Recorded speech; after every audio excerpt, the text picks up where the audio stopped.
The morning light danced across Crestview Lake like it had no idea the storm about to hit.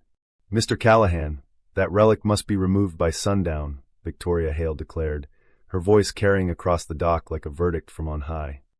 Two burly security guards she'd hired with community dues stood like statues behind her, arms crossed, looking every bit the private militia she wished she commanded. I, Ryan Callahan, leaned against the railing of the Horizon, my late father's beloved sailboat, its hull still gleaming from the last wax job we'd done together. "Relic, huh? Interesting word choice from the woman who quotes bylaws like they're scripture."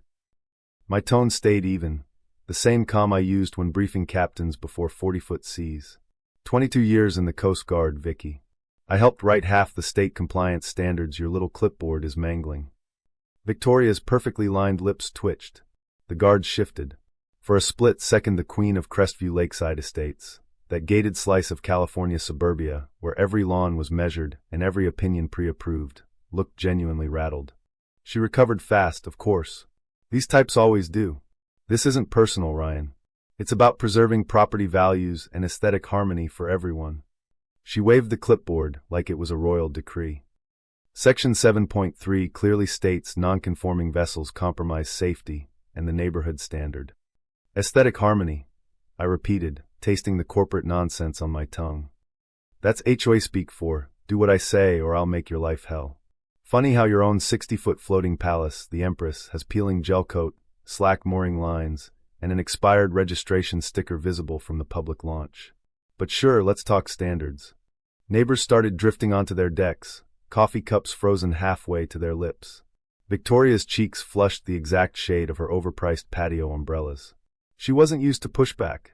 Most folks folded the moment she mentioned fines or, "the board has decided." Not today. As she stormed off in her gleaming SUV, tires squealing like she was fleeing a crime scene, I ran my hand along the Horizon's rail. This boat wasn't just fiberglass and teak. It was Dad's last request before the cancer one. "Keep her on the water, son. Don't let anyone erase what we built out there." I'd promised. And promises to dead fathers don't come with expiration dates. By afternoon, the notices started flying. Fresh flyers stapled to every dock post. "Daily dock inspections begin tomorrow. No personal items exceeding 6 feet. Increased security fees for enhanced compliance." Classic Victoria, squeeze until people break. But the more she tightened the noose, the more the neighborhood started whispering. At the clubhouse that evening, the air felt thick enough to chew. Mrs. Alvarez clutched her cardigan and admitted the new light rule would cost her retired husband $800 he didn't have.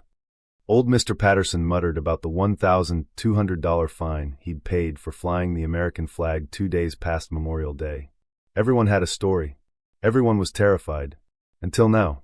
I found young security guard Tyler Brooks alone by the front gate after dark. He looked like a man who'd swallowed something sour. "You didn't seem thrilled playing eviction squad this morning," I said quietly. Tyler rubbed the back of his neck, eyes darting. "Look, man, she told us to handle it if you resisted. Said the HOA had special authority. But the more I see, the more this feels illegal. Real illegal." That was the crack I needed. Over the next week, Tyler quietly fed me copies of emails, schedules, and payment records showing Victoria had been funneling association dues straight into her private muscle.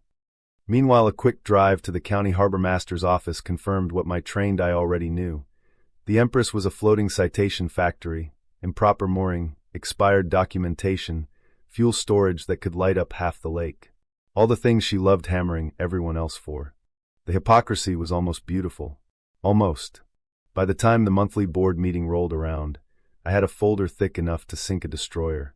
Codes, photos, time-stamped bank transfers, Tyler's signed statement.